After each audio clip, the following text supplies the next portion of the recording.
और इस वक्त की बड़ी खबर पर नजर डालते हैं। इस समय सीपीआई के आंकड़े जारी हो चुके हैं। अगस्त महीने में सीपीआई जो है वो बढ़कर 7% पर पहुंच गई है। क्या मतलब है इसका? जुलाई में ये करीब 6.7% पर थी। क्या मतलब है इसका?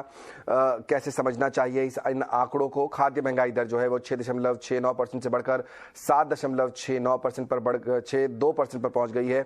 साथ ही साथ यहाँ पर अगर अगस्त में बात करें तो रिटेल महंगाई दर जो है वो बढ़ती हुई दिखाई दी है। हालांकि आरबीआई ने कई बड़े कदम उठाए। मेरे साथ बैंक ऑफ बड़ौदा के चीफ इकोनॉमिस्ट मदन सबनविस जी जुड़ रहे हैं। मदन जी, बहुत बहुत स्वागत आपका 18 नाउ स्वदेश पर। आरबीआई के कदमों के बावजूद हम देख रहे हैं कि इस समय महंगाई दर जो है बढ़ती हुई दिखाई दे रही है। क्या वजह लगता है आपको इसके पीछे? तो अगर हम आज का ये नंबर देखेंगे जो 7% तक आया है, it is almost the same as 6.7%। लेकिन पिछले महीने ऐसा लगा कि जब 7% से 6.7% तक आएगा, there is a tendency for it to come down. लेकिन अगर हम ब्रेकअप को देखेंगे, हम देख रहे हैं कि ये काफी ब्रॉड बेस्ड है। सारी सेगमेंट्स में हम देख रहे हैं कि इन्फ्लेशन का नंबर 6 और 7 के बीच में है। कई अगर हम फूड के कैटेगरी में देखेंगे, इट्स इवन अबव 7%। तो ऐसा लगता है कि ये मेजर कंसर्न होगा रिजर्व बैंक के लिए और सबके लिए, क्योंकि महंगाई जो हमने सोचा था कि कम आते रहेगा, it looks like that it's only remaining in this particular region. महंगाई दर बढ़ती हुई दिखाई दे रही है मदन जी। यहाँ पर खाने पीने की महंगाई बढ़ रही है। हमें एक्चुअली अलग अलग तरह की खबरें मिल रही हैं। एक तरफ ये कि मॉनसून ठीक है देश के कुछ हिस्सों में, कुछ हिस्सों में ज्यादा है।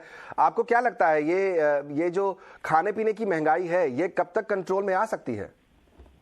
तो यही तो प्रॉब्लम है, क्योंकि अगर हम देखेंगे कि खरीफ का जो क्रॉप था वहां पे डेफिसिट आ सकता है। अगर हम चावल को देखेंगे या पल्सेस को देखेंगे, जो एरिया अंडर कल्टीवेशन है अभी काफी कम है ना नॉर्मल से। तो इसका ये मतलब हो सकता है कि ये कैटेगरीज में जो इन्फ्लेशन, जैसे कि अगर हम पल्सेस दाल का देखेंगे कि वो इन्फ्लेशन तो काफी कम हुआ है, लेकिन फिर से ऊपर जाने की संभावना है। और अगर हम चावल को देखेंगे तो हमने जो सीरियल्स का जो इन्फ्लेशन है अभी भी 10% के करीब है, क्योंकि हमने देखा है कि दोनों गेहूं और चावल में प्रेशर आ रहा है, क्योंकि ये पीएम का जो फ्री फूड का स्कीम है वहाँ पे काफी गेहूं का स्टॉक्स को यूज किया है गरीब लोगों को खाद्य देने में। तो what this has led two is a shortage in wheat stocks. अगर आज हम देखेंगे कि अगर चावल में भी कोई कमती होती है, they will definitely be more pressure on the prices.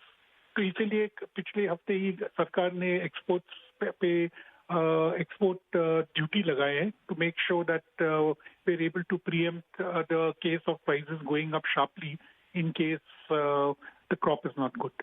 एक आखिरी सवाल पूछूंगा मदन जी आपसे। आरबीआई जिस डायरेक्शन में जा रही है अब, ब्याज दरों को लेकर हो या फिर अपने जो उनका जो रुख है अकोमोडेटिव, जो वो कह रहे हैं कि अब उसको कम करना होगा, क्या ये डायरेक्शन ठीक है? आपको लगता है कि अगले 3 महीने, 6 महीने या साल भर में स्थिति जो है वो बेहतर होगी? आज से 3 महीने बाद जब हम और आप बात कर रहे होंगे तो महंगाई यहाँ से कम होती दिखाई देगी? नहीं, मेरे ख्याल में ये 6.5-7% के बीच में ही रहेगा। और ये पूरा साल अगर हम देखेंगे वही तो 6.57% का एवरेज होगा। और ऐसा नहीं लगता है कि अगले 3 महीने में ये इन्फ्लेशन रेट काफी कम होगा।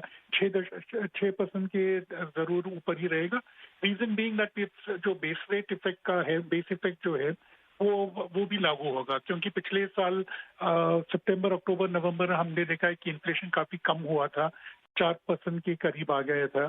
सो I think on the basis of that we can expect inflation to remain high.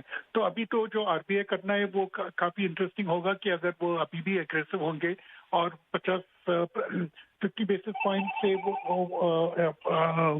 Repo rate को बढ़ाएंगे या खाली 25 बेसिस पॉइंट करेंगे।